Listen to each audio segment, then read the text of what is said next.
அஸ்ஸலாமு அலைக்கும் வரஹ்மத்துல்லாஹி வபரகாத்துஹு. கண்ணியத்திற்குரிய சகோதரர்களே, தமிழ்நாடு தௌஹீத் ஜமாத்தை சார்ந்தவர்கள்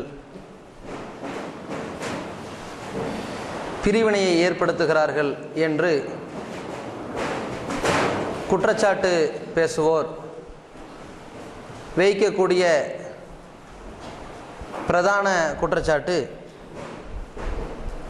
நாமெல்லாம் அல்லாஹ் ஒருவனை மட்டுமே கடவுளாக நம்பிக்கிட்டு இருக்கிறோம், நபிகள் நாயகம் ஸல்லல்லாஹு அலைஹி வஸல்லம் அவர்களை மட்டுமே தூதராக ஏற்றிருக்கிறோம். அப்படிப்பட்ட நாம் நம்முடைய கருத்துக்களை ஒரே மேடையில் பேசியிருந்தால் எந்தவித சச்சரவு இல்லாமல் ஏராளமான மக்களை திரட்டி அங்கே ஒரு பொதுக்கூட்டம் இவங்களுக்கு ஒரு பொதுக்கூட்டம்னு ரெண்டு செலவு பண்ணாமல் ஒரு செலவுலேயே ரொம்ப ஒற்றுமையாக போயிடலாமே. ஆனால் இந்த ஜமாத்தை சேர்ந்த பேச்சாளர்கள் பிற அமைப்பினர் நடத்தக்கூடிய அந்த மேடைகளில் ஏன் ஏறுவதில்லை என்று ஒரு கேள்வியை, ஒரு வாதத்தை எதிர்த்தரப்பினர்கள் அனைவரும் எடுத்து வைக்கிறார்கள். இதற்கான பதிலை பேச்சாளர்களாகிய நாம் மிக தெளிவாக அறிந்து கொள்ள வேண்டும். ஏனென்று சொன்னால், ஷைத்தானை பொறுத்தவரைக்கும் அல்லாஹ்விடத்தில் அவன் எடுத்திருக்கின்ற ஒரு ஒப்பந்தம், இந்த சமுதாய மக்களை கண்டிப்பாக நான் வழிகெடுப்பேன் என்று அவன் சொல்கிறான். இல்லா இபாதக்க மின்ஹுமுல் முஹ்லசீன், ஆனால் இஹ்லாஸான மன தூய்மையுடைய உம்முடைய அடியார்களை தவிர மற்ற அனைத்து மக்களையும் நான் வழிகெடுப்பேன் என்று ஷைத்தான் சொல்கிறான். அவன் அப்படி வழிகெடுப்பதற்கு இந்த மக்களிடத்தில் ஏராளமான யுக்திகளை அவன் கையாளுவான். அதனால தான் நபிகள் நாயகம் ஸல்லல்லாஹு அலைஹி வஸல்லம் அவர்கள் கூறினார்கள், இன்ன ஷைத்தான எஜ்ரி மஜ்ரதமி, இந்த மனிதனுடைய இரத்த நாளங்களில் ஷைத்தான் ஓடிக்கொண்டிருக்கின்றான். எப்படியாவது வழிகெடுப்பான், எந்த வகையான வாதங்களை வைத்தாவது வழிகெடுப்பான். ஆனால் நாம் என்ன அடிப்படை புரிந்து கொள்ள வேண்டும் என்றால், ஷைத்தானை பொறுத்த வரைக்கும் ஒரே ஸ்டைலில் தான் வழிகெடுப்பான்னு நினச்சிடக்கூடாது. இப்போ வரதட்சணை வாங்காத, நான் வாங்க மாட்டேன்.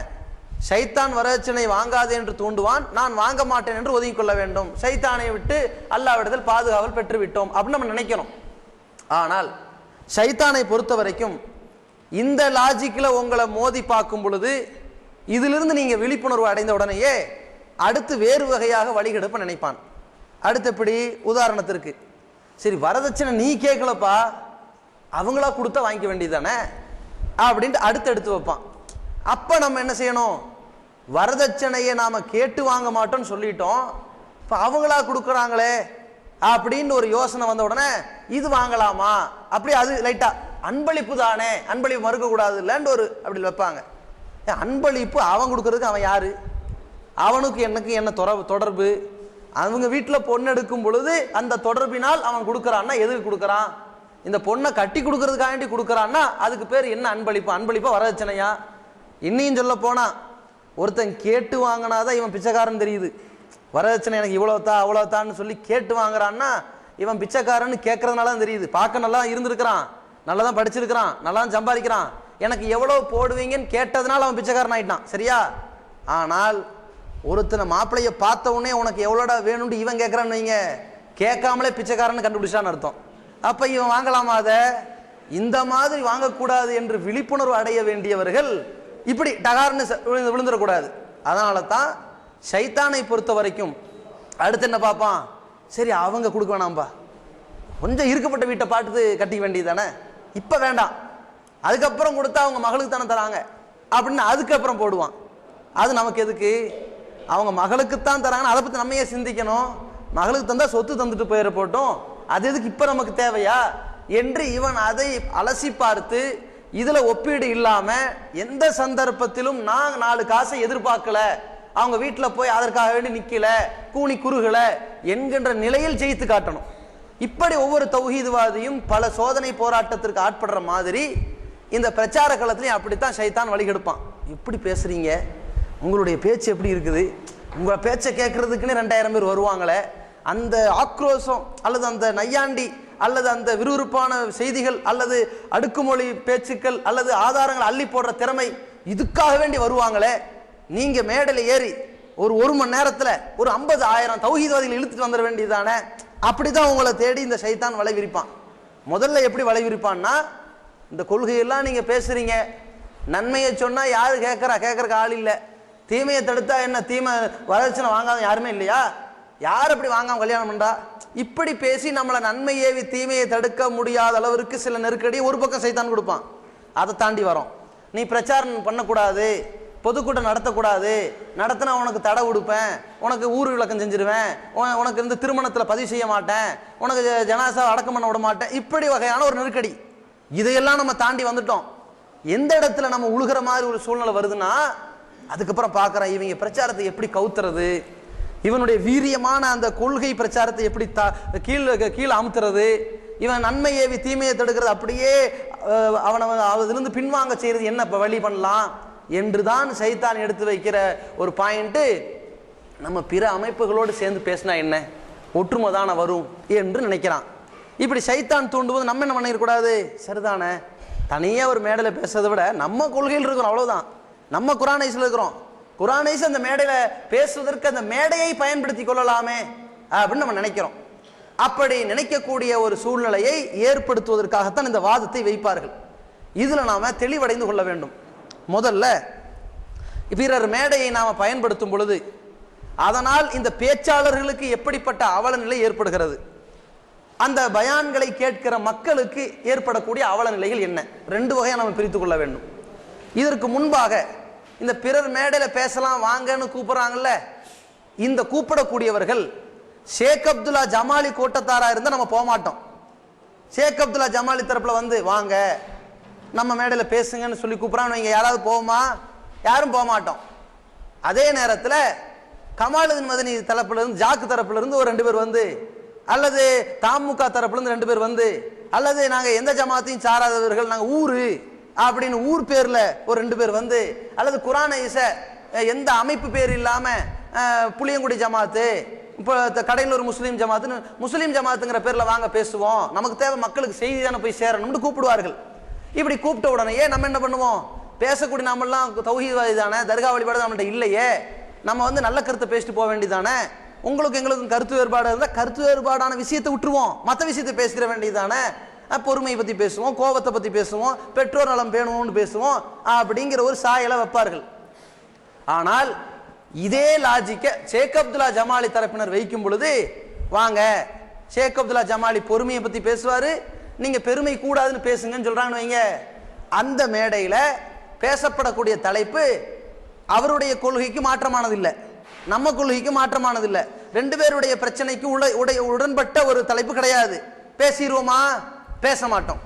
ஏன் பேச மாட்டோம், அந்த ஆள் ஒரு முஷ்ரிக்காச்சே, பக்கா சிறுக்கு வைக்கக்கூடியவனாச்சே, இந்த இணை வைக்கக்கூடியவனுடைய மேடையை நாம் பகிர்ந்து கொண்டால் இந்த இணை வைப்பவனுடைய பாணியை மக்கள் பின்பற்றக்கூடிய சூழ்நிலை ஏற்பட்டு அவனுடைய கொள்கையை ஏற்று வழிகடக்கூடிய சூழ்நிலைக்கு போயிடுவாங்களேன்னு நினைத்து அந்த மேடைக்கு வரமாட்டோன்னு ஒதுங்குவோம்.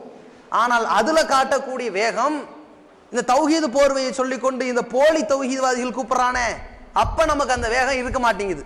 நம்ம என்ன பார்க்கிறோம், அவனும் தௌஹீத்வாதி நம்மளும் தௌஹீத்வாதி, அவனும் ஏகத்துவ கொள்கையில் தான் இருக்கிறான் நம்மளும் ஏகத்துவ கொள்கையில் தான் இருக்கிறோம், அவனும் தர்காவை எதிர்க்கிறான் நம்மளும் தர்காவை எதிர்க்கிறோம், அவனும் மதுகபை எதிர்க்கிறான் நம்மளும் மதுகபை எதிர்க்கிறோம், சின்ன விஷயம் தானே என்று அதற்கு உடன்பட்டு விடக்கூடாது. அப்படி உடன்பட்டால் இதனால் இந்த பேச்சாளர் சந்திக்கக்கூடிய அவல நிலைகள் என்ன அப்படின்னு பார்த்தால், முதல் விஷயம், அந்த மேடையை ஏற்படுத்தக்கூடியவர்கள் செய்யக்கூடிய எந்த தீமையுமே கண்டிக்க முடியாத ஒரு அவல் நிலைக்கு ஆளாக்கப்படுவான். தீமையை தடுக்கக்கூடிய ஒரு நல்லவனாகத்தான் இவன் உருவாக்கப்பட்டான். நன்மையை தீமையை தடுக்கிற காரணத்தினால்தான் இவன் சிறந்த சமுதாயமாக அல்லாஹ்வால் சிறப்பித்து கூறப்பட்டிருக்கிறான். ஆனால் அந்த சிறப்பையும் அந்த கண்ணியத்தையும் இவனுடைய கொள்கைக்காக வேண்டி இவன் பட்ட கஷ்டத்தை எல்லாம் குழி தோண்டி புதைக்கிற ஒரு வேலையை இந்த அரை மணி நேர சொற்பொழிவு ஏற்படுத்தி விட்டுவிடும். இந்த பிறர் மேடையில போய் பங்கேற்பதும் பகிர்ந்தளிப்பதும் ஏற்படுத்தி கொடுத்து விடும். எப்படி, நம்ம ஒரு மேடையில தனியா போட்டு தர்கா வழிபாட வாய்கிளியை எதிர்த்து பேசுவோம், மதுகபு என்ற அந்த கேடுகட்ட செயல் கொள்கையை எதிர்த்து பேசுவோம், தரிகாவை எதிர்த்து பேசுவோம், தப்லீகை எதிர்த்து பேசுவோம், இன்ன பிற மார்க்கத்திற்கு எதிரான எல்லா செயல்களையும் எதிர்த்து பேசக்கூடிய நாம் அது போன்ற எதிர்க்கப்படுகின்ற செயல்களில் சிலவற்றை செய்யக்கூடிய சில ஆலிம்கள், உளவு மாடுகள், உலமாக்களாக அங்கே அமர்ந்து கொண்டிருப்பார்கள். ஆனால் அந்த சபையில போய் அதை பேச மாட்டோம். அந்த சபையில போய் அடக்கி வாசிப்போம். எப்படி பீஸ் என்ற ஒரு கான்ஃபரன்ஸ் நடத்தினார்கள். அதையே உங்களுக்கு உதாரணமா சொல்லலாம். ஒரு சில ஆண்டுகளுக்கு முன்னாடி சென்னையில பீஸ் அப்படிங்கிற ஒரு நிகழ்ச்சி நடத்தினாங்க. அந்த பீஸுங்கிற நிகழ்ச்சியில 2 நாள் பிரம்மாண்டமாக நடைபெறுகிறது. உலகளாவிய இன்டர்நேஷனல் மௌலவிகள் வரப்போகிறார்கள். இதான் பிரம்மாண்டம். இன்டர்நேஷனல் அளவுல இங்கிலீஷ் பேச, மலையாளம் பேச, உருது பேச, தெலுங்கு பேச, எல்லா மொழிகளிலும் பேசுவதற்கு ஆள் வராங்க. வாங்க வாங்கன்னு கூப்பிட விட்டு கண்காட்சி நடத்தி எல்லா அமைப்பும் வருகிறார்கள், தௌஹீத் ஜமாத்தை தவிர. அப்படி காட்டுகிறது. நம்ம எல்லாம் பிரிவினைவாதி மாதிரியும், நம்ம எல்லாம் அப்படியே நரகவாசி மாதிரியும், எல்லாரும் சொர்க்கவாசி மாதிரி எல்லாரும் வருகிறார்கள். அவர் வருகிறார், இவர் வருகிறார், அவர் வருகிறார், இவர் மட்டும் வரவில்லை அப்படின்னு சொல்லிட்டு ஆளை கள்ளப்பைய மாதிரி காட்டுவார்கள். நம்ம என்ன பார்க்கணும்? எல்லோரும் சேர்ந்து சாக்கடையில் உழப்போகிறார்கள், நாம் தப்பித்துக் கொண்டோம் அப்படி நினைக்கிறது இல்ல. நம்ம மட்டும் போலையே என்ன நினைப்பார்கள்? அப்படி என்னதான் அவன் தப்பு செய்யறான், இப்படி எல்லாம் நம்ம மனசு தள்ளுங்க. அப்படி என்னதான் அங்க தப்பு இருக்குது அப்படி நினைப்போம். ஆனால் எல்லா பாவத்திற்கும் ஒரு முடிச்சு போட்டு எல்லாரையும் உள்ள தூக்கி போடக்கூடிய ஒரு வேலையை அந்த ஒருங்கிணைப்பு கூட்டம் ஒற்றுமை கோசம் ஏற்படுத்தி விட்டுரும். பல கொள்கை உடையவர்கள் ஒரு மேடைக்கு போனால் கொள்கையை குளிதோண்டிக்கு போடக்கூடிய ஒரு அவல நிலையை அங்கே ஏற்படுத்தி காட்டி விடுவார்கள். எப்படி? இப்போ நம்ம ஒரு பேச்சாளர் போயிட்டோன்னு வைங்க, மேடையில் இருக்கிறோம். அந்த மேடையில் என்னென்ன நடக்குதோ எதையும் நம்மளால் கண்டுக்க முடியாது, கண்டிக்க முடியாது, தடுக்கிறதுக்கு வாய்ப்பே கிடையாது. உதாரணத்துக்கு சொல்றாங்க, இந்த பீஸ் நிகழ்ச்சியில பாருங்க, நாம இந்த கடந்த சில காலத்துக்கு முன்னாடி நடந்த இந்த பீஸ் நிகழ்ச்சிக்கு போல. ஆனால் இந்த பீஸ் நிகழ்ச்சியில வாசல்ல ஒரு காரை வச்சிருக்கிறாங்க. இந்த கார் என்னவா? இன்ஸ்டால்மெண்ட்ல, அதுவும் ரெடிகேஷனா வாங்கினா ஒரு தொகை, நீங்க ரெடிகேஷன்ல வாங்காம நீங்க இன்ஸ்டால்மெண்ட்ல வாங்கினீங்கன்னு சொன்னா உங்களுக்கு அந்த காரு 6 ரூபா வட்டி, 100க்கு 6 ரூபாங்கிற பேர்ல வட்டி போட்டு காரை வச்சு வாசல்ல வட்டி கடை நடத்திக்கிட்டு இருக்கிறான் ஒருத்தன். யார் இந்த நிகழ்ச்சியை நடத்துறது? யாரு? இஸ்லாத்தை ஒருங்கிணைப்போம் வாருங்க பீஸ் நிகழ்ச்சி நடத்துறாங்க. யாருக்கு வாடகை விட்டுருக்காங்க? வட்டிங்கிற நரக படுகொலியின் பக்கம் தள்ளுவதற்கு வாசல் விரிச்சு கூப்பிடுறாங்க. இப்ப உள்ள போறவனெல்லாம் அதை பார்த்து யாராவது கண்டிச்சாங்களா? நம்ம போகல, சரி நம்ம போயிருந்தால் கண்டிக்கிற சூழ்நிலை வந்திருக்கும் நம்ம நினைக்கலாம். நம்ம போய் கண்டிச்சாலும் திருந்த மாட்டாங்க. சரி, யாராவது போய், எந்த மௌலவியாவது எந்த அமைப்பினராவது, எல்லா அமைப்பினர்களும் போனார்கள், கண்டித்தார்களா?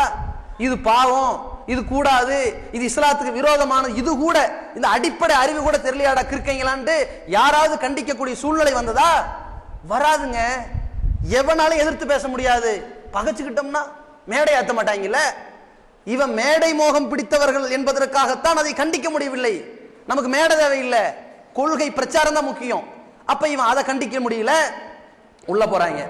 உள்ள போனா அங்கங்க அமெரிக்க பானங்கள்லாம் விற்கப்படுகிறது. அதெல்லாம் தாண்டி மேடையில் ஏறுறாங்க. யாரு? யூசுப் எஸ்டிஸ்னு ஒருத்தர் பேசுறாரு. இவர் என்ன பேசுறாரு? நபிகள் நாயகம் ஸல்லல்லாஹு அலைஹி வஸல்லம் அவர்கள் சொன்னார்கள், என் சமுதாயம் 73 கூட்டமாக பிரியும், 72 கூட்டம் நரகத்திற்கு போகும், ஒரு கூட்டம் தான் சொர்க்கத்துக்கு போகும்னு சொன்னார்கள். அந்த ஒரு கூட்டம் என்ன தெரியுமா? அல் ஜமா. அந்த கூட்டம் ஜமாத்து. ஜமாத் என்றால் என்ன தெரியுமா?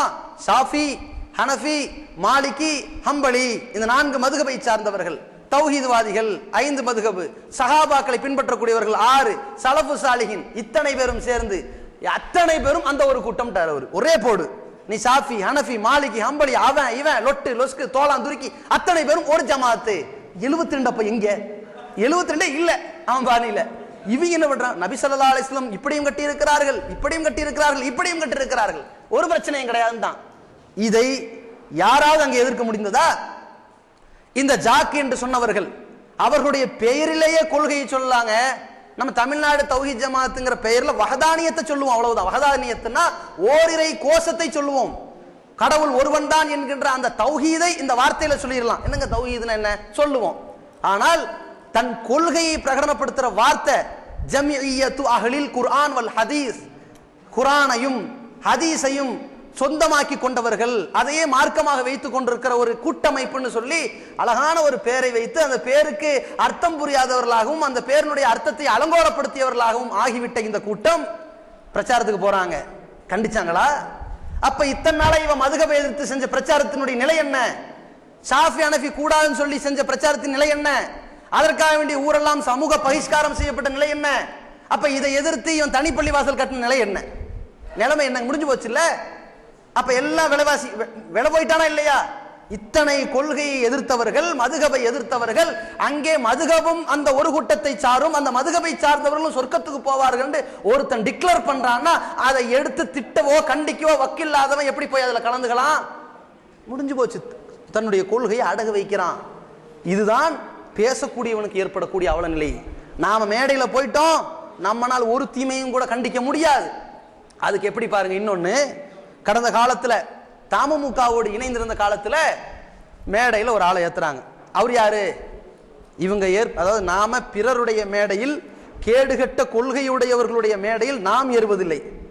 கேடுகட்ட கொள்கையுடையவர்களை மார்க்க பிரச்சாரம் செய்வதற்காக அவர்களை நாம் ஏற்றுவதில்லை. சரியா? இதான் நம்ம கொள்கை. இப்ப இந்த கொள்கையில இருந்து கொஞ்சம் வளைந்து கொடுத்ததுதான் அன்றைக்கு தமுமுக. அதுல எப்படி இருந்தது? பிற கடவுள் கொள்கை, கடவுள் கொள்கையில கொஞ்சம் உழப்பலானவர்கள், இஸ்லாமிய பெயர் தாங்கிகள் யார் இருந்தாலும் அவங்கள மேடையில ஏத்தி மார்க்கம் பேச வைக்கலாம்னு வைத்திருந்தது தான் அன்றைய தலைமை. அப்படி இருக்கும் பொழுது தமுமுகவுல என்ன ஆகுது? எஸ் ஹைதர் அலி ஏறி பேசுறாங்க. அவன் யாரு? ஷேக் அப்துல்லா ஜமாலிக்கு அப்பன். அவன் என்ன சொல்றான்? இந்த நிகழ்ச்சி இனிதுடன் நிறைவு பெறுகிறது. நபிகள் நாயகம் ஸல்லல்லாஹு அலைஹி வஸல்லம் அவர்கள் நம் கனவிலும் நம் நினைவிலும் வந்து நமக்கு அருள் புரிவதற்கு அல்லாஹ்விடத்து துஆ செய்வோமாக முடிச்சுட்டு உட்காருவான். இப்போ இதை கேட்டுக்கொண்டவர்கள் எல்லாம் யார்?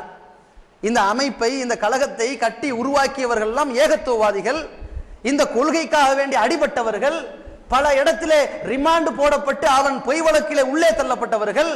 இந்த கொள்கைக்காக வேண்டி இவ்வளவு தியாகம் செய்து வந்த தியாகிகளை முன்னாடி வைத்துக் கொண்டு இவன் இந்த கொள்கையை குழி தோண்டி புதைக்கிறான். அதை கண்டிக்க துப்பில்லாம் மேடல் உட்கார்ந்துட்டு இருக்கிறாங்க. இதே மாதிரிதான் இதுக்கு முன்னாடி ஒரு 7-8 வருஷத்துக்கு முன்னாடி பிஜே அவர்கள் இருக்கும் பொழுது ஒருத்தன் பேசுறான். இதே மாதிரி நபிகள் நாயகம் ஸல்லல்லாஹு அலைஹி வஸல்லம் நம் கனவிலும் நினைவிலும் வருவதற்கு துஆ செய்யுங்கன்னு போயிட்டான். அப்புறம் அங்க குணங்குட அனிஃபாவை ஏற்றி வச்சு அப்படிலாம் கிடையாதுங்க இஸ்லாத்துல சொல்லி முடிச்சாங்க. தேவையாதுங்கிற ஒருத்தன் கொள்கையை, ஒரு தப்பான கொள்கைக்கு விளம்பரம் ஏற்றி கொடுக்கக்கூடிய ஒரு வாய்ப்பை அந்த மேடையை பயன்படுத்தினார்களா இல்லையா? இதுதான் இப்படித்தான் ஒரு நிலை வரும். திடீர்னு என்ன நடக்கும்னா, இந்த மேடையில் இருக்கிற 4 ஆலிம்சாக்கள் மக்களை முட்டாளாக்கிடுவாங்க. இந்த மேடை, பிறர் மேடையில் ஏறணும்டா மக்களை முட்டாளாக்கக்கூடிய இன்னொரு அவல நிலை என்ன தெரியுமா? சில வருடத்திற்கு முன்னாடி நெல்லை ஏர்வாடியில் நாங்கள் ஒற்றுமை கூட்டம் நடத்துகிறோம். அதாவது நாங்கள் எல்லா அமைப்பு இருப்போம், எங்கள் கொள்கை வேற மாதிரி இருக்கும், கருத்து வேறுபாடுகள் பல இருக்கும், ஆனால் இதில் நாங்கள் கருத்து ஒற்றுமையோட பொதுக்கூட்டம் நடத்த போகிறோன்னு ஏறிட்டாங்க. நீங்கள்லாம் வரலையா? நம்ம பாமர மக்கள், நீங்கள்லாம் வரலையா? அவங்கெல்லாம் எல்லா அமைப்பும் சேர்ந்துட்டாங்க, நீங்களும் போய் நல்ல கருத்தை போய் மேடையில் சொல்லிட்டு வர வேண்டியதானு. அப்போ ஒரு 5 வருஷத்துக்கு முன்னாடி ஒற்றுமைங்கிறது மன ரீதியாக கருத்து வேறுபாடுகள்லாம் கலைந்து ஒரு நிலைக்கு வரணும், ஒரு கொள்கைக்கு வரணும். அதான் ஒற்றுமை. சும்மா அதை விட்டு போட்டு நீ ஒரு கொள்கையில் நான் ஒரு கொள்கையில் இருக்கிறேன், எதுல 2 பேரும் அட்ஜஸ்ட் பண்ணிட்டு இருக்கிறோமோ கரெக்டா இருக்கிறோமோ அதை மட்டும் பேசிட்டு போலாம்டா. அப்ப மற்ற விஷயத்தெல்லாம் என்னது மறைச்சிக்கிட்டு போறதா, முனாஃபிக்தனம் பண்றதா, இந்த வேலை வச்சுக்க கூடாதுங்க அப்படின்னு மறுத்துட்டோம். அங்க என்னடான்னா அபு அப்துல்லாவை ஏற்றி விட்டாங்க, ஹாமித் பக்ரி ஏற்றி விட்டாச்சு, கமாலுதீன் மதன் ஏறி உட்கார்ந்தாச்சு. யாரு? கமாலுதீன் மதன் ஏறி பேசுறாரு. மாமனிதர் ஸல்லல்லாஹு அலைஹி வஸல்லம் அவர்களை போன்று நம்முடைய வாழ்க்கையை அமைக்க வேண்டும் அப்படின்னு போய் உட்கார்ந்தாரு. உடனே அபு அப்துல்லா வருகிறார். என்ன மாமனிதர், இந்த மாதிரிலாம் பேசக்கூடாது, மனிதர்னு சொல்லுங்க, மாமனிதர் இது ஷிர்க் அப்படின்ட்டார் திடீர்னு. அது மாமனிதர்னா ஏதோ பெரிய மனிதர் அவ்வளவுதான், அதனை ஷிர்கா, இது ஷிர்க் வைக்க கூடாதுன்ட்டார். அப்ப உடனே இவர் வந்து மாமனிதர் என்று சொல்வதில் ஷிர்க் இல்லை, அது சரிதான், அங்க உட்கார தேவையாது. இப்ப நான் கேட்கிறேன், மாமனிதர் ஷிர்கா இல்லையா? என்ன பதில் சொல்லு. இப்ப அங்க பதில் சொல்லணும்ல. இப்ப மக்களை கிறுக்கனாக்கக்கூடிய ஒரு சபை தான் பிறர் பல கொள்கை உள்ளவர்கள் ஒரு மேடையில் இருக்கிறது. அப்ப பல கொள்கை உள்ளவர்கள் ஒரு மேடையில் இருந்தால் இந்த மேடையில் இருக்கக்கூடியவர்கள் தன்னுடைய கொள்கையை ஓங்க ஒழிக்க பேசிக் கொண்டிருக்கிற வீரியத்தை குறைத்து கொண்டு தீமையை கண்டிக்க தயங்கக்கூடியவர்களாக மாறிவிடுவார்கள் என்பதுதான் முதல் அடிப்படை. இரண்டாவது அவல நிலை என்ன? ரெட்டை வேடம் போறது. இது என்ன ரெட்டை வேடம்? ஐஎன்டிஜே ஒரு அயோக்கிய பையன் அப்படின்னு நம்ம இவ்வளவு பிரச்சாரம் பண்ணியிருக்கிறோம். அவன் ஒரு பொம்பளை பொறுக்கின்னு பிரச்சாரம் பண்ணியிருக்கிறோம். அவன் பொம்பளையோட வந்து பஸ்ல போயிட்டு வந்திருக்கிறான், அதெல்லாம் வந்து ஒரு கேடுகட்ட செயலை செஞ்சிருக்கிறான், அதை ஆமோதிச்சு பேசிக்கிட்டு இருக்கிறான்னு பிரச்சாரம் பண்ணியிருக்கிறோம். அவன் பண மோசடி பண்ணியிருக்கிறான்னு பிரச்சாரம் பண்ணியிருக்கிறோம். இவ்வளவு பாரதூரமான பல செயல்களை செய்தவர்களை பற்றி பயங்கரமாக வன்மையாக கண்டித்து ஒவ்வொரு பொதுக்கூட்டங்கள்ல பேசி அந்த அமைப்பை சேரக்கூடிய மக்களை பார்த்தால் அப்படியே நஞ்சு மாறி வெறுக்கக்கூடிய தொண்டர்களை நம்ம உருவாக்கி விட்டுருக்கிறோம். அல்லாஹ்வுடைய கிருபையினால் இப்படி உருவாக்கப்பட்ட தோழர்களும் அவன் நம்மளை பார்த்தா அப்படியே கோவப்படக்கூடிய அந்த தொண்டர்கள் அங்க நிற்பான். எளியும் பூனையா இங்க பெருசா இருக்கும். இந்த நேரம் பார்த்து பாக்கர் ஒரு மேடையில உட்கார, நம்ம அதுல போய் உட்கார்ந்து அஸ்ஸலாமு அலைக்கும் நல்லா இருக்கீங்களா அப்படின்னு கை கொடுத்தா மக்கள் நினைப்பான், என்னடா நாங்களாம் கிறுக்கு போயிலா, நம்மள்கிட்ட ஒரு மேடையில பேசுறாங்க, அவனை மூஞ்சில முடிக்க கூடாது, அவன் கூட சேரக்கூடாது, அவன் அமைப்புல போயிடக்கூடாது, அவன் 1ஆம் நம்பர் ஃப்ராடு பேர்வழி, பொம்பளை பொறுக்கி இப்படி எல்லாம் பேசிட்டு இங்க நடனா முகம் அப்படி அழகா சிரிச்சுக்கிறாங்களே. இப்ப இவன் என்னடா, அப்ப இவன் கொள்கை என்ன, இவங்க எப்படி ஏன் சிரிச்சுக்கிறாங்க, எப்படி பேச முடியுது, எப்படி ரொம்ப ஸ்நேகமா நடிக்க முடியுதுன்னு கேட்டா, இவன் முனாஃபிக்தனம் செஞ்சாதான் நடிக்க முடியும். மனிதர்களில் மகா மோசமானவர்கள், அல்லாஹ்வுடைய கோபத்திற்கு ஆளாகக்கூடியவர்கள் யார்? துல் வஜ்ஹைன், இரட்டை முகம் கொண்டவர்கள், இரட்டை வேஷம் போடக்கூடியவர்கள். இங்க ஒரு முகம் அங்க ஒரு முகம்டா அவன் நயவஞ்சகன், பக்கா முனாஃபிக்காக இருக்கக்கூடியவன் எப்படி போய் ஒரு தௌஹீத்வாதி ஆக முடியும்? பாக்கருடைய மேடையில ஏறிக்கொண்டு அவர்களுக்கு சாதகமாக ஒரு சொற்பொழிவை நிகழ்த்தி கொண்டு பிறகு தௌஹீத் மேடை என்ற பெயரில் இன்னொரு சொற்பொழிவை நிகழ்த்தி கொள்ளக்கூடியவன் ஒரு சரியான முஸ்லிமா இருப்பானா? ஒரு நிலையில் இருப்பானா? நான் என்ன கேட்கிறேன், இப்படி அவங்க சபையில நின்று அவன் ஒரு பஸ்ல போனது ஒரு பொறுக்கித்தனம் என்று சொல்ல முடியுமா? முதல்ல முடியாது. இரட்டை வேஷம் போடக்கூடிய நிலை வரும், அவன் தீமைகளை கண்டிக்காத நிலை வரும். இன்னொரு அவல நிலை என்ன தெரியுமா? திடீர்னு அதே சபையில் ஒருத்தர் கேள்வி கேட்டுறாரு. யார் உட்கார்ந்துருக்கா பக்கத்துல? கமால் உட்கார்ந்துருக்காரு, நம்ம உட்கார்ந்து இருக்கிறோம் வச்சுக்கோங்க. கேள்வி ஒருத்தர் கேட்கிறாரு, ஜக்காத் கொடுக்கப்பட்ட பொருளுக்கு மீண்டும் மீண்டும் வருடா வருடம் ஜக்காத்து கொடுக்கணுமா கூடாதா? என்ன பதில் சொல்றது? அதாவது ஜக்காத் என்பது ஜமாத் இஸ்லாமிய பாணியில் சொல்லுவோமா? அல்லாஹ் குர்ஆன்ல ஏராளமான இடங்களை ஜக்காத் கொடுக்க சொல்லியிருக்கிறான், எனவே ஜக்காத் கொடுக்க வேண்டும். ஜக்காத் கொடுக்கப்பட்ட பொருளுக்கு மீண்டும் மீண்டும் வருடா வருடம் கொடுக்கணுமா கூடாதா? அல்லாஹ் ரப்புல் ஆலமீன் ஜக்காத் கொடுக்காதவர்களுக்கு நரகம் என்று சொல்லியிருக்கிறான். ஜக்காத்து கொடுக்கப்பட்ட பொருளுக்கு மீண்டும் மீண்டும் ஜக்காத் என்பது 11 பவுன் ஆகிவிட்டால் 2.5% கொடுக்க வேண்டும். கேள்விக்கு பதில சொல்றா, அது கமாலுதீன் மதனுடைய பாணியில் வருட வருடம் கொடுக்கலாம், என்னுடைய பாணியில் கொடுக்க கூடாது சொல்லவா? இவன் யாரு? பைத்தியக்காரன் நிக்க வச்சு. இதுதான் பிறர் மேடை. இந்த மேடை நமக்கு தேவையாங்க? நான் என்ன கேட்கிறேன், இந்த கொள்கையை சொன்னால் இது நிலைமை என்ன ஏற்படும்? மக்களையும் பைத்தியக்காரனாக்கி அவரையும் பைத்தியக்காரன். இதன் ஆகும். எந்த அளவுக்குன்னா, கோயம்புத்தூர்ல ஒரு பள்ளிவாசல், அந்த பள்ளிவாசல் ஒரு ஒப்பந்தம், அதெல்லாம் அதனுடைய பாதகங்கள்னால தான் இந்த முடிவுக்கே நம்ம வந்தோம். பல கொள்கை உள்ளவர்கள் மேடையில் ஏறினா இருக்கிற மக்கள்லாம் முட்டா பயில் ஆயிடுவாங்கிற ஒரு பாதகத்தினால் தான் இந்த முடிவுக்கே வந்தோம். ஒவ்வொரு காலத்திலையும் அடிபட்டு தான் திருந்துறது. கோயம்புத்தூர்ல செல்லுவரத்தில் ஒரு பள்ளிவாசல், போன வாரம் ஒரு வாரம் ஜாக்கு, ஒரு வாரம் தௌஹீத் ஜமாத், அப்படி ஒரு கணக்கில் இருந்துச்சு. அப்படியான சில பள்ளிகள் இருந்துச்சு.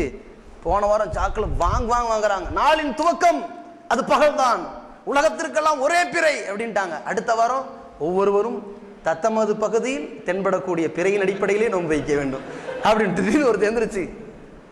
பெருநா திங்களா செவ்வாயா பதிலே சொல்ல முடியல. அது சகோதரர் போன் நம்பர் நோட் பண்ணிக்க, பிறகு பதில் சொல்றேன்டாச்சு. மறுநாள் காலையில் வந்துட்டான், முடியல. இல்லப்பா என் நிலைப்பாடு அதுதான். இப்ப அவன் என்ன செய்வான்? இப்ப அவனுடைய இபாதத்து எப்படி முடிவெடுக்கப்படுறது சொல்லுங்க. அப்புறம் அங்க லோக்கல் நிர்வாகிகிட்ட கேட்க, பாரு ஜாக் அடிப்படையில் திங்களு, நம்ம அடிப்படையில் செவ்வாய், விரும்புனா இங்க வா, இல்லாட்டி அங்க போ. இதான் இந்த பிறர் மேடையை பேசும் பொழுது என் கொள்கைக்கு நான் உத்தரவாதம் கொடுக்க முடியாத ஒரு அவல நிலைக்கு ஆளாக்கப்பட வேண்டும். இதனால தான் பிறர் மேடலனோ நம்ம பேசிடக்கூடாது. நம்ம ஊரெல்லாம் சொன்ன கொள்கைக்கு எவ்வளவு வீரியமா எதிர்த்தமோ, தர்கா வழிபாடை பார்த்து எவ்வளவு வன்மையா கண்டிச்சு பேசணுமோ, அந்த வேகம் இந்த மேடைக்கு போன உடனே அந்த முஸ்ரிக்கோடு நம்மால பேச முடியாது. மதுகபை எதிர்த்து எவ்வளவு வெறித்தனமாக எதிர்த்து பேசணுமோ, சவால் விட்டமோ, அந்த சவால் மதுகபை ஆதரிக்கிறவன் பக்கத்துல உட்கார்ந்துட்டு அதை நம்மால் செய்ய முடியாது. மௌலது கூடாதுன்னு பிதஅத்துகளை எதிர்த்து எப்படி பேசணுமோ, அந்த பிதஅத்துகளை ஆதரிக்கக்கூடியவன் பக்கத்துல போய் நம்ம பேசணும்டா நம்மால் அதை வாயை திறந்து சரியா பேச முடியாது. இது போன்றுதான் பல அவல நிலைகளை சந்தித்து இப்படி பிறர் மேடையில் போயிடாதீங்க, உங்களை முட்டா பயிர் ஆக்கிடுவாங்கன்ட்டு நமக்கு அல்லாஹ் ஒரு முன்னுதாரணத்தை சிலர் மூலமாக ஏற்படுத்தி கொண்டிருக்கிறான். எப்படி? பாவிகள் மூலமாக இன்னல்லாஹு யுஅய்யிதுத்தீன பிரஜுலின் ஃபாஜிர் நாங்க ரசூலுல்லாஹி ஸல்லல்லாஹு அலைஹி வஸல்லம், அல்லாஹ் இந்த மார்க்கத்தை கேடுகெட்ட மனிதன் மூலமாக கூட உறுதிப்படுத்துவாண்டு. சில கெட்டவங்களுடைய நடவடிக்கை மூலமா இஸ்லாம் எவ்வளவு பரவாயில்லடா அப்படி தெரிஞ்சு போயிடலாம். அது மாதிரி ஹாமித் பக்ரி என்ன பண்றாருன்னா, என்ன பாருங்கப்பா, தயவு செய்து பிறர் மேடைக்கு போயிடாதீங்கன்னு நமக்கு சொல்லி கொடுத்துட்டு இருக்கிறார். அங்கங்க எப்படி பிறர் மேடைன்னு ஒரு மேடையில் ஏறிட்டார், நமக்கு சமுதாய ஒற்றுமை முக்கியம் அப்படின்ட்டாரு. உடனே இன்னொருத்தர் இருந்துருச்சு, அமைதி அமைதி, இந்த நிகழ்ச்சி முடிவடைந்தவுடன் ஹஸ்ரத் கூட்டு துவா ஓதுவார்கள், அனைவரும் ஆமீன் சொல்லிவிட்டு கிளம்புன்றாரு. என்ன பண்றது இவரு? தௌஹீத் ஜமாத்துல இருந்திருந்தா அதெல்லாம் இஸ்லாத்துல இல்லைங்கனாலும் சொல்ல முடியும். இப்பதான் அவர் அதை பிஜேவை எதிர்க்கிறதுக்குன்னு வெளியே போயிட்டாரு. அவர் தௌஹீதையே வெறுக்கிறது காரணம் பிஜே எனக்கு பிடிக்காது, எனவே இந்த தௌஹீதே எனக்கு வேண்டாம்னு போயிட்டாரு. இப்ப என்ன பண்றாருன்னா டபார்னு கையேந்திட்டாரு. அல்ஹம்துலில்லாஹ் இல்லதி ஹதானா அப்படின்னு டபார்னு ஆரம்பிச்சிட்டாரு.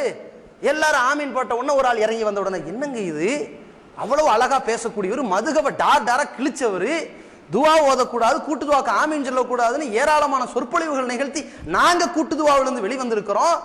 நீங்க தானங்க நையாண்டி பண்ணியிருக்கிறீங்க. ரப்பனா ஆமீன், லலம்னா ஆமீன், அன்புசனா, இப்படியெல்லாம் இமாம் ஒரு மாதிரி கேட்க, மக்கள் ஒரு மாதிரி கேட்க, ஏண்டா மக்களை இப்படி ஏமாத்தி புரோகிதம் பண்றீங்கன்னு சொல்லியிருக்கிறீங்க. இப்ப ஏங்கன்னு சொன்னீங்க. அந்த மாதிரி ஒரு சஹீஹான ஹதீஸ் இருக்கிற மாதிரி எனக்கு தெரியுதுமான்ட்டார். நிலைமை இப்ப பாருங்க. அடுத்து நேரம் எங்க போயிட்டாரு? மௌலுது ஓத போயிட்டாரு. அதுக்கப்புறம் கபரஸ்தானுக்கு போயிட்டாரு. கபருக்கு அவர் போல இன்னையும் தர்காக்கு போயிருக்கிறாரு. அப்ப இந்த மாதிரியாக பல கேடுகட்ட அவல நிலைக்கு ஆளாக்கப்படக்கூடிய சூழ்நிலை, தீமையை தடுக்காத ஒரு அவல நிலைக்கு இந்த மேடையை பகிர்ந்தவர்கள் ஏற்படுத்தி கொள்வார்கள். அதே மாதிரிங்க இந்த மேடையில் நம்ம பகிர்ந்துட்டோம்னு சொன்னா சிலர் இப்படி ஒரு வாதம் வைப்பாங்க. சரிங்க விடுங்க, மதுகபை ஆதரிக்கிற வேணாம், பிதத்தை ஆதரிக்கிற வேணாம், மௌலுது ஃபாத்தியாலாம் ஓதுறவெல்லாம் வேணாம், குரான் ஹதீஸ் நீங்க பேசுறீங்களா, வாங்க குரான் ஹதீஸ்னு பேச இன்னொருத்தர வைப்போம். அப்படி ஒருத்தனை காட்டுங்க முதல்ல. இவங்க என்ன வைப்பாங்க? சகாபாக்கள் பிரிந்தார்களா? சகாபாக்கள் பல மேடை போட்டார்களா? அவர்களுக்குள் கருத்து வேறுபாடு இருந்ததுதான், ஆனால் பல மேடை போட்டார்களா? ரசூல்லா எல்லா இடத்துலயும் மேடையில் போய் பேசினாங்கல்ல. இப்படி நான் என்ன கேட்கிறேன்னா, சஹாபாக்கள் இஸ்லாத்தின் மூல ஆதாரம் குரான் சுன்னா இமாம்கள்னு போனாங்களா? போகல. சஹாபாக்கள் இஸ்லாத்தின் மூல ஆதாரம் குரான் சுன்னா ஏகோபித்த சஹாபாக்கள் போனாங்களா? போகல. அவர்களின் கொள்கையில் எந்த விதமான தடுமாற்றம் இல்லை. கொள்கையில் தடுமாற்றம் இல்லாதவர்களாகத்தான் சகாபாக்கள் இருந்தாங்க. ஒரு சில விஷயத்துல கருத்து வேறுபாடு இருக்கும் மனிதங்கிற அடிப்படையில். நான் என்ன கேட்கிறேன்னா, மனிதன்கிற அடிப்படையில் எந்த ஜமாத்திலையும் கருத்து வேறுபாடு இருக்கும், சின்ன விஷயங்கள் இருக்கும். ஆனால் கொள்கையில் வேறுபட்டவர்கள் யாரையாவது ஒரு ஆளை காட்டுங்க, ஜாக்க காட்டினால் அவங்க யாரு? சின்ன சின்ன கருத்து வேறுபாடு விஷயம் அவங்களுக்கும் நமக்கும். கொள்கையில் வேறுபட்டவர்கள் சஹாபாக்களை மார்க்க ஆதாரங்களாக பின்பற்றலாம் என்ற கொள்கையில் வேறுபட்டு போய்விட்டார்கள். இமாம்களை பின்பற்ற கூடாது என்பது எவ்வளவு பெரிய அழுத்தமான கொள்கையோ, அதே போலத்தான் சஹாபாக்களை பின்பற்ற கூடாது என்பதும் தெளிவான கொள்கை. அந்த கொள்கையில இவன் இருந்தான்னா இவனும் அப்படியே தேவபந்தி ஒண்ணுதான். ஜாகிர் நாய்க்கு நல்லா தானே பேச, நம்ம சில பேர் என்ன இருந்தாலும் தமிழுக்கு ஒரு ஆள் கிடைச்சிட்டாருங்க பிஜே, ஆங்கிலத்துக்கு ஒரு ஆள் வேணும்ல, ஜாகிர் நாய்க்கு நல்லா தான் பேசுறாரு. இப்படி சில பேர், சில நோய். அவரு குரானேச பட்டு பட்டுன்னு வைக்கிறாரு எங்க பார்த்தாலும். யார் யார் சொன்னா? அவர் குரான் ஹதீஸ் தான் கொள்கைன்னு எங்க சொன்னார்? அவரு என் கொள்கை குரானும் குரானுக்கு முரண்படாத ஹதீஸ் தான் என் கொள்கைன்னு அவர் முதல்ல சொல்லி இருக்கிறாரா? சொல்றதுக்கு அவருக்கு தைரியமா இருக்குதா? இல்ல. அவர் ஒரு தர்கா வழிபாட்டினுடைய கொள்கையை மூலாதாரமாக வைத்துக் கொண்டு அத்வைத கொள்கையில் இருக்கிறாரு. அவர் என்ன பேசுறாரு? அல்லாஹ்வுக்கு உருவம் இருக்குதா? அவர் என்ன பார்க்கிறாரா? நான் குரானையும் ஆய்வு செய்கிற மாணவன் தான். நீங்கள் என்னை ஒரு குரானை நம்பக்கூடிய விளங்கி விடாது. பகவத்கீதை ஆய்வு செய்கிற மாணவன் தான். ஸ்ரீ ஸ்ரீ ரவிசங்கர் என்பவரோடு விவாதம் எங்க பண்ணாங்க? கலந்துரையாடல் செய்யும் பொழுது அவர் அரை மணி நேரம் பேசும்போது இவர் அரை மணி நேரம் பேசுவாங்கல்ல, அந்த நேரத்தில் போய் இவர் சொல்றாரு, லைச கமில் ஸ்ரீ செய்யும் ஷேக் அப்துல்லா ஜமால் ஆதாரம் காட்டினான்ல, எதுக்கு? அல்லாஹ்வுக்கு உருவம் இல்லை. இருக்கு பாரு, கை இருக்கு, கால் இருக்கு, முகம் இருக்குது, மறுமை நாள் அல்லாஹ் ஏகப்பட்ட ஆதாரங்கள் எடுத்தா ஒரு பதிலையும் காணும். லைச கமிஸ்லி செய்யும், அவனுக்கு நிகரா எதுவும் இல்லை, உருவம் இல்லை அப்படின்ட்டார் டவார்னு. ஷேக் அப்துல்லா ஜமாலி சொன்ன இதே வாதத்தை வைத்துக் கொண்டு லைச கமிஸ்லி செய்யும், அவனுக்கு நிகரா எதுவும் இல்லை, அவனுக்கு உருவம் இல்லை. குரானும் இப்படித்தான் சொல்கிறது, இஸ்லாமும் இப்படித்தான் சொல்கிறது, பகவத்கீதையிலும் அப்படித்தான் சொல்லப்படுகிறது. பகவத்கீதைக்காக வேண்டி இஸ்லாத்தின் கொள்கை கோட்பாட வளர்ச்சால் எப்படி தௌஹீத்வாதியா இருக்க முடியும்? அவரே சொல்றாரு, அல்லாஹ்வுக்கு உருவம் இருக்குன்னு வைங்களேன், நீங்களே திடீர்னு கேட்பீங்க, நீல வடிவமா அகல வடிவமான்னு கேட்பீங்க, போர்ட்ரைட் லேண்ட்ஸ்கேப்புங்கிற பிரச்சனை நமக்கு ஆளாயிரும். இல்ல அப்படின்ட்டார் அழகா. ஒரு ஆள் கேட்குறாங்க, ஏங்க நீங்கள் இப்படி சொல்கிறீங்களே, ஒரு பெண்மணி வந்து ரசூல்லாட்ட கேட்குறாங்க, அந்த பெண்மணியை பார்த்து ரசூலுல்லாஹி ஸல்லல்லாஹு அலைஹி வஸல்லம் கேட்குறாங்க, ஐன் அல்லாஹ், அல்லாஹ் எங்கே இருக்கிறான்? ஃபிஸ்ஸமா, வானத்தில் இருக்கிறான். அப்போ வானத்தில் அல்லாஹ் இருக்கிறான்னு சொன்னதுனால தானே அந்த பெண்மணியை ரசூலுல்லாஹ் முஸ்லீம்னு சொன்னாங்க அப்படின்னு சொன்ன உடனே இவர் இந்த ஹதீஸ்க்கு என்ன விளக்கம்? ஒன்று இவர், அதாவது அல்லாஹ்வுக்கு உருவம் இல்லை என்பது தெளிவான சான்று, இந்த ஹதீஸ் சம்பந்தமாக நாம் ஆய்வு செய்யக்கூடாது என்று ரசூலுல்லாஹ் நமக்கு சொல்லிவிட்டார்கள். யாரு? ஜாகிர் நாய்க்கு போன் போட்டு ரசூலுல்லாஹ் சொன்னான்னு பேசிட்டு இருக்காரு இவர். இதே அந்த கேசட்ல சொன்னாரா இல்லைன்னு பாருங்க. வானத்தில் அல்லாஹ் இருக்கின்றான் என்பதற்கு நாம அது ஒரு பிரம்மாண்டம், அவ்வளவுதான். நம்ம அந்த எப்படி இருக்கிறான், எங்க இருக்கிறான் ஆய்வே செய்யக்கூடாதுன்னு சொல்லி ரசூலுல்லாஹ் சொன்னாங்களா? அதனால தான் முஸ்லிம் என்றே சொன்னார்கள் அந்த பெண்மணிய. நம் மக்களுடைய இன்னொரு அறியாமை என்னன்னா, ஒருத்தன் தர்கா வழிபாடை எதிர்த்துட்டாங்கிறதுக்காக வேண்டி அவனுக்கு தௌஹீத் வேஷம் போறது இருக்கு பாருங்க, இது உலகமாக கொடுமை. நாம் என்ன செய்யணும்னா, ஒருத்தன் தர்கா வழிபாடை எதிர்த்துட்டான் என்பது மட்டும் அவன் தௌஹீத்வாதி என்பதற்கு அழகல்ல. தர்கா வழிபாடு எதிர்க்கிற மாதிரி இதுல எவ்வளவு வீரியத்தோடு இருக்கிறவனோ அதே மாதிரி மதுகவை எதிர்ப்பதிலும் அவன் வீரியத்தோடு இருக்கணும். அதே மாதிரி பிதஅத்தை எதிர்ப்பதிலும் வீரியத்தோடு இருக்கணும். சம்சீத் காசிமி யாரு? நேரத்துக்கு கொள்கையை மாத்தி பேசுறாளு, அது ஒரு பக்கம் இருக்கட்டும். ஆனால் இந்த சம்சீத் காசிமி தேவ்பந்தினுடைய கொள்கையை ஏற்றுக்கொண்டவர்கள். இவங்க கொள்கை எல்லாம் என்னன்னா, தேவ்பந்தியினுடைய கொள்கை குர்ஆன், ஹதீஸ், இஜ்மா, கியாஸ். இஜ்மா, கியாஸ் இந்த மதுகப் அடிப்படையில். இந்த குர்ஆன் ஹதீஸ்ன்னு சொல்லி இந்த தர்கா வழிபாடை அவர்கள் ஏற்றுக்கொள்ள மாட்டார்கள் தேவபந்துக்காரர்கள். அதனால இந்த ஆளு தர்கா வழிபாடை எதிர்த்து பேசுறாரு. நான் கேட்கிறேன், தர்கா வழிபாடை எதிர்க்கிறாருன்னு தௌஹீத்னு கேட்குறீங்கல்ல, இதே ஆள்கிட்ட ஜின்னை வசப்படுத்த முடியுமான்னு கேளுங்க. அது சில ஹதீஸ்கள் இருக்குன்னு இந்த ஆள் சொல்லுவான். என்ன செய்யறதப்ப?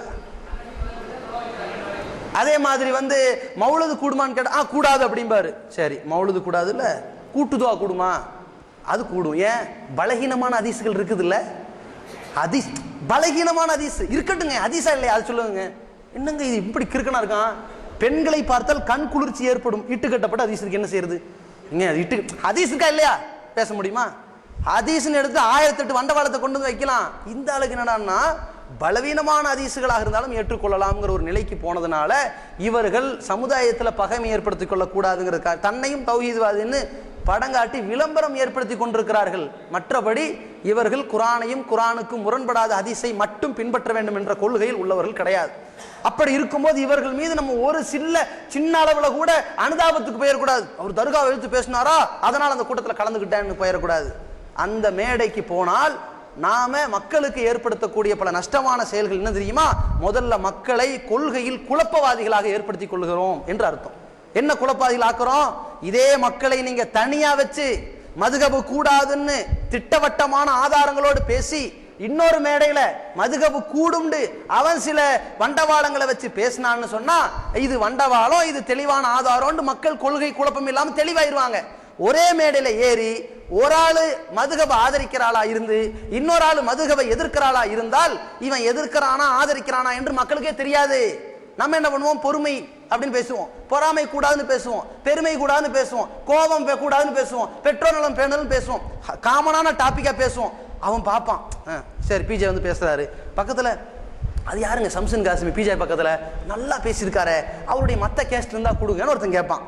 அப்படி இன்னொருக்கு இந்தா லைட்டா வை, என்னங்க இது அந்த கேசட்ல மரணத்தை பத்தி பேசியிருக்காரு, இந்த கேசட்ல என்னன்னு கேட்டா கூட்டுதுவாலாம் ஓதுறாரு, முக்காடு போட்டே ஆகணும் சொல்றாரு, பிஜே அப்படி சொல்ல மாட்டேங்கிறாரு. என்னமா பண்ற, எல்லாம் ஒன்னானவர் கள்ளப்பிள்ளா இருக்கிறாங்க, போ நம்ம பேசாம பழைய மார்க்கத்துக்கு போயிடும் ஓடி போயிடுவான். ஏன்? அவன் என்ன பார்க்கறான்? இப்படி தப்பான கொள்கையில் இருக்கக்கூடியவரோடு இவர் ஏன் போய் பேசுறாரு? இப்ப மக்கள் என்ன பார்க்கறாங்கன்னா, நாம யார் மீது நம்பிக்கை வைக்கிறோமோ அவர் யார் கூட பேசிவிட்டாலும் அவரும் நல்லவரும் நம்பிக்கை வச்சிருவாங்க. ஒரு சொற்பொழிவு என்பது வெறுமனே நன்மை ஏவி தீமையை தடுக்கக்கூடிய ஆயுதம் மட்டும் கிடையாது. நம் மீது நம்பிக்கை ஏற்படுத்தக்கூடிய, நாணயத்தை ஏற்படுத்தக்கூடிய ஒரு பேக்ரவுண்ட் இந்த சொற்பொழிவுக்கு இருக்கிறது. நமக்கு மட்டும் இல்ல, நம்ம கூட இருக்கிற அத்தனை பேருக்கு அந்த பேக்ரவுண்ட் இருக்குது. ஒரு ஆள் கூட நிற்க. அதனால தான் இந்த பெரிய பெரிய கட்சிக்காரன் எல்லாம் உலக ஆதாயத்தை எதிர்பார்த்து ஒரு ஜெயலலிதா அம்மா நம்மளுடைய பேரை சொல்லிட மாட்டாங்களான்னு அந்த சின்ன லோக்கல்ல இருக்கக்கூடிய ஒரு வார்டு கவுன்சிலர் எதிர்பார்க்கறதுக்கு என்ன காரணம்? அவங்க வாயால் நம்ம பேர் வந்து தனக்கு ஒரு பெரிய கெட்டப்னு நினைக்கிறானே. இது இயல்பு தான். இந்த இயல்பு மாதிரி தான் இன்றைக்கு ஏகத்துவ கொள்கையை பிரச்சாரம் செய்யக்கூடியவர்களுக்கு பக்கத்துல ஒரு மக்கள் இருந்தாங்கன்னா அவன் கூமுட்டியா இருந்தாலும் பெரிய அருவாளி மாதிரி மக்கள் ஏற்றுக்கொள்வார்கள். அப்படி ஏற்றுக்கொண்டதற்கு பிறகு அவன் கொள்கையில குழப்பம் ஏற்பட்டுரும். ஏன்? இவர்களுடைய சொற்பொழிவுகளையும் கேட்க ஆரம்பிப்பாங்க, அவங்க சொற்பொழிவையும் கேட்க ஆரம்பிப்பாங்க, இவங்களுடைய நூல்களையும் படிப்பாங்க, அவங்க நூல்களையும் படிப்பாங்க. கொள்கையில குழப்பம் வரும். எது சரின்னு வரும் பொழுது அவர்கள் எதை தீர்மானிப்பார்கள் தெரியுமா? ரெண்டு பேரும் மேடையில இருந்து தானே பேசினாங்க, இது தப்புன்னா அவர் மேடையில போய் பேசியிருப்பாரா? பேசியிருக்க மாட்டார். அதனால அது சரின்னு போயிடுவாங்க. அப்ப மக்களை கொள்கையில் குழப்பவாதிகளாக ஆக்கக்கூடிய அவல நிலைக்கு நாமே தள்ளிவிடக் கூடாது. அதே மாதிரி நீங்க தனியா இருக்கிறீங்க, ஏங்க அவர் மேடையில பேச மாட்டீங்க? அப்பதான் நீங்க விளக்கம் சொல்லுவீங்க. எப்படி? இல்லைங்க, அவன் தருகி தௌஹீதுன்னு பேசுறான், தர்கா வழிபாடு கூடாதுங்கிறான், மதுகவை பின்பற்றாருங்க அந்த ஆளு அப்படிம்பீங்க. ஓஹோ மதுகபா, அப்ப போகக்கூடாதுங்க, மக்கள் தெளிவாயிருவான். அப்ப நாம பிறர் மேடையை பகிர்ந்தால் மக்கள் தெளிவாவார்களா, அல்லது பகிராமல் தனித்து நின்றால் தெளிவாவார்களா? தனித்து நின்றாலும் தெளிவாவார்கள். இது ஒரு பக்கங்க. அதே மாதிரி ஒரு கெட்டவனுக்கு நம்ம வழிகாட்டிய கூடாது. உங்களுக்கே தெரியும், சர்வ சாதாரணம், ஒரு ஆள் ரியல் எஸ்டேட் வேலை பண்றாரு, உங்களுக்கே பைத்துல் மால்னு சொல்லி அறிவிக்கிறாரு, வட்டியிலா கடன் தரேன், எல்லா நகைகளை கொண்டு வந்து தாங்கிறாரு. உதாரணத்துக்கு இப்ப லேட்டஸ்டா சென்னையில நேதாஜி நகர்ல இந்த பொய்யண்டி செஞ்சான்ல, அது மாதிரி எப்படி வட்டி இல்லாத கடன் நகையெல்லாம் கொடுங்கன்னு மொத்த நகையா வாங்கி வச்சுட்டு எல்லாத்தையும் முத்தூட் ஃபைனான்ஸ்ல போட்டு இவன் காசை வாங்கிட்டு எஸ்கேப். அல்லாஹுக்காக கடன் கொடுங்கள் அப்படின்னு அல்லா பேரை சொல்லி ஆப்போசிட் போயிட்டான். என்ன ஆயிப்போச்சு, எல்லா நகையும் கொண்டு வந்து முத்தூட் ஃபைனான்ஸ்ல வச்சுட்டு இவன் எஸ்கேப் ஆயிட்டான். மக்க எங்க வட்டி இல்லா கடன் நகை காசை கொடுத்து நகை வாங்கிக்கையா, காசு ரெடி ஆயிடுச்சு, இன்னும் கொஞ்ச நாள் கழிச்சு வாயா, முடிஞ்சு போச்சு. எங்க வரும், இவன்கிட்ட காசு வந்ததுக்கு அப்புறம் இவன் அதுல கொஞ்சம் காசை போட்டு தான் நகையை எடுக்கணும். நகை எங்க இருக்கு, சேட்டாங்கடையில் தான் இருக்கு. இந்த நிலைமைக்கு ஆளாக்கி ஒருத்தர் இருக்கிறான்னு வைங்க, அவனும் ஏதோ நல்லா பயான் பேசுவான்னு வச்சுக்கோங்க, நம்ம ஆள் ஒருத்தர் அனுப்பி அவனையும் வச்சு பொதுக்கூட்டத்தில் பேசிட்டோம். இது இன்னொரு ஊர்ல நேதாஜி நகர் வேண்டாம், மதுரையில் வச்சு பேசிட்டோம். இவனும் அறிவிக்கிறான் பேச்சோட பேச்சா, மக்களே கடன் என்பதை பற்றி நான் பயங்கரமா பேசி இருக்கிறேன், இதையெல்லாம் நீங்கள் உள்ளத்தோடு அப்படி உரசி பார்த்து சிந்திச்சு பார்த்து உங்களுக்கு ஏதாவது கடன் பட்டால் கஷ்டப்பட்டால் என்கிட்ட கொடுங்க, நகை கொண்டு வந்து தாங்க, உங்களுக்கு வட்டியில்லா கடன் நான் தரேன் அப்படின்னு சொல்றான். நம்ம ஆளு பிஜே போய் உட்காந்துருக்காரு, அமைதியா உட்காந்துட்டாரு. நம்மால் பாப்பான், பிஜே வேற இருக்கிறாரு, அவன் வேற இப்படி சொல்றான், எல்லா நகையும் கொண்டு வந்து கொடுத்து கடன் வாங்கிட்டு போயிடுறான். இவன் மோசடி பண்ணா நீங்க யாரை தப்பா நினைப்பீங்க? அவனை மட்டும் நினைப்பீங்களா, அவரோடு அமர்ந்து இருக்கிற மற்ற நல்லவர்களை நினைப்பீர்களா? அவன் இந்த நல்லவர்களை பயன்படுத்தி விளம்பரம் செய்தார்கள்.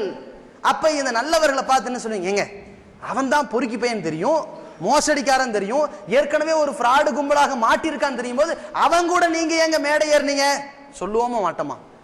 காசு விஷயத்துல இவ்வளவு கவனத்தோடு இருக்கிற நாம நம்ம ஈமானை பறிபோகக்கூடிய செய்யக்கூடிய ஒரு மேடை விஷயத்துல கொள்கை குழப்பத்திலையும் அதே எச்சரிக்கையோடு இருக்க வேண்டும். அதே மாதிரி மக்களுக்கு ஏமாற்றம் என்கின்ற ஒரு சூழ்நிலையும் இன்னொரு வகையான அவலநிலை, கொள்கை குழப்பங்கிற அவலநிலை வருவதால் தான் பிறர் மேடையில நாம பகிர்ந்து கொள்வதில்லை. அது மட்டும் இல்லாம பிறர் ஜமாத்தினர்கள் என்ன செய்வாங்கன்னா இப்படின்னு சொல்லுவாங்க, நாங்க நிர்வாகம் பார்த்துக்கிறோம், நீங்க பாட்டுக்கு பயான் மட்டும் பண்ணிட்டு போவாங்க சொல்லுவாங்க, நீங்க மட்டும் பயான் பண்ண வாங்கம்பாங்க. அப்பவும் போயிடக்கூடாது. சில பேர் என்ன செய்வாங்கன்னா, நாங்க பயான் பண்றோங்க, பயான் பண்ண மாட்டோங்க, நீங்க வாங்க, நிர்வாகம் எல்லாம் நாங்க பார்த்துக்கிறோம், நீங்க பாட்டுக்கு பயான் பண்ணிட்டு போய்கிட்டே இருங்கன்னு இப்படி சொன்னாலும் போயிடக்கூடாது. ஏன், நிர்வாகம் என்பதும் அந்த மக்களை வழிநடத்தி செல்வதில் ஒரு மிகப்பெரிய பங்கு வகிக்கக்கூடியதா இருக்கிறது.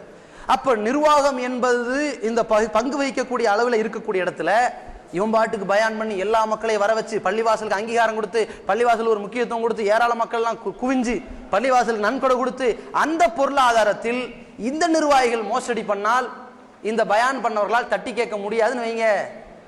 திடீர்னு அவர் சொல்றாரு, என்னங்க பொருளாதாரம் மோசடி பண்ணிட்டீங்க, பள்ளிவாசல் மோசடி பண்ணி நடவடிக்கை எடுக்கணும் பாரு, யாரா நீ தௌஹீத் ஜமாத் வெளிப்படா அப்படின்றான் அவன். நம்ம என்ன பண்ணுவோம், 15 வருஷம் தொண்டை தண்ணி கத்திட்டு போனதெல்லாம் வீணா போயிடும்.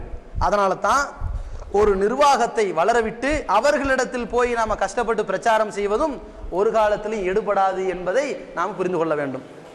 அடுத்த விஷயம் என்னன்னா, ஒரு ஹதீஸ பாருங்க, ஆயத்துல் குர்சி, அது ரசூலுல்லாஹி ஸல்லல்லாஹு அலைஹி வஸல்லம் காலத்தில் ஃபித்ராவுடைய தானிய பொருட்களை குவிச்சிட்டு வைக்கிறாங்க.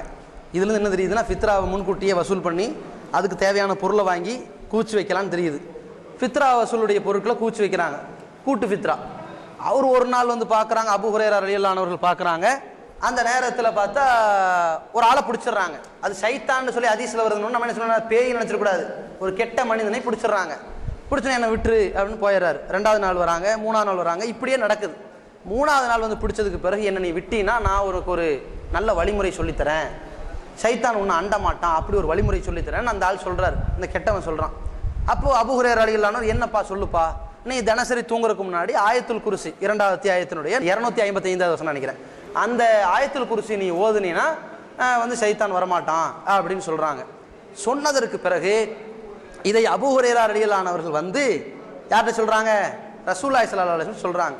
நபி ஸல்லல்லாஹு அலைஹி வஸல்லம் என்ன சொல்றாங்க, சதக்கக்க வஹுவ கதூப், அவன் பொய்யனாக இருந்தாலும் உண்மையை சொல்லி இருக்கிறான் அப்படின்ட்டாங்க.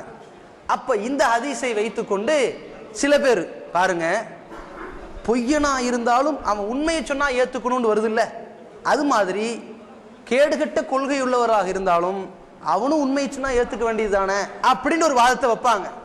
நம்ம என்ன விளங்கணும்? கேடுகட்ட கொள்கையை சொல்லக்கூடியவனாக இருந்தாலும் அவன் உண்மையை சொன்னால் ஏற்றுக்கொள்ள வேண்டும் என்பதில் மாற்று கருத்து இல்லை. ஆனால் அந்த ஹதீஸ்ல என்ன தெளிவாக வருகிறது? ரசூலுல்லாஹி ஸல்லல்லாஹு அலைஹி வஸல்லம் மிக தெளிவா உஷாரா சொல்லியிருக்கிறாங்க. அல்லாஹ்வுடைய தூதருடைய அந்த ஹதீஸை முழுசா படிச்சா தெளிவா தெரியும். என்ன சொல்றாங்க? சதகக, அவன் உண்மையை உனக்கு சொன்னான், வஹுவ கதுப், ஆனா அவன் பொய்யன் அப்படின்னு சொல்லி அவன் சொன்ன விஷயத்திற்கு கேரண்டி கொடுத்து விட்டு ஆல் டேமேஜ்ங்கிறதை உடைச்சு சொல்லிட்டாங்க. உனக்கு உண்மை சொல்லி இருக்கிறான் அவன், ஆனா அவன் 1 நம்பர் பொய்யன்ட்டாங்க. அதே மாதிரி தான் ஒருத்தர் வந்து சொல்றாரு, என்னங்க என்னமா சொன்னீங்க கமாலுதீன் மதனி பத்தி, நேத்து வரதட்சணை பத்தி பயங்கரமா பேசிட்டாருங்க அப்படின்னு ஒருத்தர் உங்கள்ட்ட வந்து சொல்றாரு. நீங்க என்ன பண்ணணும்? அப்படியா அப்படின்னு கூட கேட்டக்கூடாது. நீங்க பிறர் மேடையில் ஏறதுறவங்க இருக்கட்டுங்க, நீங்க பலரோடு இருக்கும் ஒரு ஆள் வராரு, கமாலுதீன் மதனி சூப்பரா பேசினாருங்கிறாரு, உடனே நீங்க என்ன பண்ணிடக்கூடாது? அப்படியா சரி அவர் சொன்ன கருத்து மட்டும் எடுத்துக்கலாம், இப்படி போயிடக்கூடாது. உடனே ரசூலுல்லாஹி ஸல்லல்லாஹு அலைஹி வஸல்லம் என்ன பாணியை கையாண்டாங்க? அவருடைய நல்ல கொள்கையோடு அவர் யாரு அதையும் உடைச்சாங்கல்ல, அதே மாதிரி சொல்லணும். வரதட்சணைலாம் பேசியிருக்கிறாரு, ஆனா அவர் குர்ஆன் ஹதீஸும் சஹாபாக்களை பின்பற்றி வழிகட்டு கொள்கையில் இருக்காரு அப்படின்னு அங்க உடைச்சு விட்டுறணும். இல்லைன்னு வைங்க, இன்னொரு ஆள் பார்ப்பாரு, பரவாயில்லையே இவர் மௌனம் சாதிக்கிறாரு, அப்ப கமாலுதீன் நல்ல மனுஷன் போல் இருக்கு, அவர் எதை சொன்னாலும் கேட்கலாம், இப்படி பாமர மக்கள் போயிடுவாங்க. அதனால இந்த பிறருடைய மேடையில நாம் கலந்து கொண்டால் நம்முடைய தனித்தன்மை கெட்டு நன்மை ஏவி தீமையை தடுக்க முடியாத அவல நிலைக்கு ஆளாக்கப்படுவோம். ஒரு சகோதரர்கள் கூட அப்படித்தான் என்ன செஞ்சாங்க, ஒரு சில வருஷத்துக்கு முன்னாடி இப்படி வெளியே போயிட்டாங்க. நாங்கள் எல்லா மேடையிலும் போய் பேசுவோங்க, எங்களுக்கு எந்த மேடையும் லேபிள் வேண்டாம், எனக்கு பேனர் வேண்டாம், நான் குர்ஆன் ஹதீஸ் சொல்ல போறேன் அப்படின்னு போயிட்டாங்க. போனால் ஜமாத்தை இஸ்லாமி இதில் போய் மேடையில் ஏறி அல்லாஹ்வுடைய தூதரவர்கள் கால் கடுக்க நின்று தொழுதார்கள் அப்படின்ன உடனே பின்னாடி துண்டிச்சிட்டு வருது, விரலாட்டுவதை மட்டும் பேச வேண்டாம் அப்படின்ட்டு. அப்படியெல்லாம் அல்லாஹ்வுடைய தூதர் தொழுது மாதிரி நாம தொழுகணும். ஏன்னா ஜமாத்தை இஸ்லாமி மேடை முடிஞ்சு வச்சா அடுத்து வருது, உன்னுடைய தாய் பாவமான காரியத்திற்கு வழிவகுத்தாலும் கூட கட்டுப்படாதே அப்படின்ட்டு அதை வரதட்சணை கொண்டு வராரு. வரதட்சணை பத்தி பயமுறுத்தி, என் மகனா இருந்தா நீ வரதட்சணை வாங்கி தாண்டா ஆகணும்னு உங்க அம்மா சொல்லுவா, தர்கா கூட்டிட்டு போக விரும்புவா, கட்டுப்படாத அப்படின்னு அந்த ஆள் அதை சொல்ல வராரு. சொல்ற முன்னாடி பேப்பர் வந்துருச்சு, பெற்றார் நலம் பேணுதலை மட்டுமே பேச வேண்டும் அப்படின்ட்டு. அப்படி முடிச்சுட்டார் ஆளு. பார்த்தான் 2 மேடையிலையும் போய் கொள்கையை சொல்ல முடியல. சரி விடு, ஏதாவது ஒரு பள்ளிவாசல் கிடைச்சாவது நம்ம மெம்பர் படி உடச்சு விட்டுலான்னு போனோடனே நேராக அடுத்த ஒரு சும்மா மெம்பர்ல ஏறியாச்சு. மெம்பர்ல எதுக்கு வர, உட்காரு, முதல் ஒரு பாங்கு சொல்லுவோம், கொஞ்ச நேரம் நீ கீழே பயான் பண்ணணும், அதுக்கப்புறம் ஒரு பாங்கு சொல்லுவோம், அப்பதான் மேலே உட்காரணும். அதோட இப்படி வந்திருக்க வேணா கீழே பயான் பண்ணிட்டு போ. இவன் பார்த்தான், சரி இறங்கிட்டானா கொள்கை சருகுறான் பாருங்க. இந்த 2 பாங்க ஊரெல்லாம் வாய்களையே பேசிட்டு அங்க சருகல். சரி ஒன்று பண்ணுவோம், நமக்கு தேவை மக்களுக்கு சத்தியம் தானே போகணும். ஒரு பாங்க சொன்னாலும் பரவாயில்ல, பிதத்துக்கு வழி விட்டானா பாங்க சொல்லிட்டாங்க, கீழே வந்து பயான் வாய்களையே பேசியாச்சு. மேலே மேடையில் ஏறான், கீழே இருக்கும்போது தொப்பி போடல, பரவாயில்ல மேடை தொப்பி போடு, முதல்ல போட்டாச்சு, ஏறியாச்சு. 2வது வரையெல்லாம் முடிச்சு இறங்கியாச்சு. தொழுது வச்சு மறக்காம கூட்டுதோ ஓதிருட்டாங்க. போச்சா எல்லாம்? பலரோடு கொள்கையை சொல்ல போறேன், சத்தியத்தை சொல்ல போறேன்னு பெயரக்கூடாது. ரசூலுல்லாஹி ஸல்லல்லாஹு அலைஹி வஸல்லம் அவர்கள் இந்த ஏகத்துவ பிரச்சாரத்தை அங்கே வாழ்ந்த யூத கிறிஸ்தவர்களோடு கலந்து பிரச்சாரமே செய்யல, அதை வெளிப்படுத்தி வித்தியாசப்படுத்தி காட்டிட்டாங்க. யூதன் இவன் வழிகட்டவன் அவன் வேற, கிறிஸ்தவன் இவன் வழிகட்டவன் இவன் வேற, நான் வேறன்னு சொல்லி தனிச்சுதான் பிரச்சாரம் செய்து காட்டினார்களே தவிர நன்மை என்ற அடிப்படையில, கூட்டுமுறை முயற்சி என்ற அடிப்படையில கொள்கையை சமரசமாக்கக்கூடிய இந்த நாடகத்திற்கு அல்லாஹ்வுடைய தூதரவர்கள் தன்னுடைய வாழ்நாளில் ஒரு சந்தர்ப்பத்திலும் அனுமதி கொடுத்ததில்லை. அதன் அடிப்படையில் நாமும் பிறர் மேடையை பகிர்ந்து கொள்ளலாங்கிற பேர்ல நம்முடைய ஈமானை பகிர்ந்து கொண்டு நரகப்படுகொலிக்கு போய்விடக் கூடாது. அதிலிருந்து விழிப்புணர்வு பெற்ற நன்மக்களாக நாம் வாழ வேண்டும்.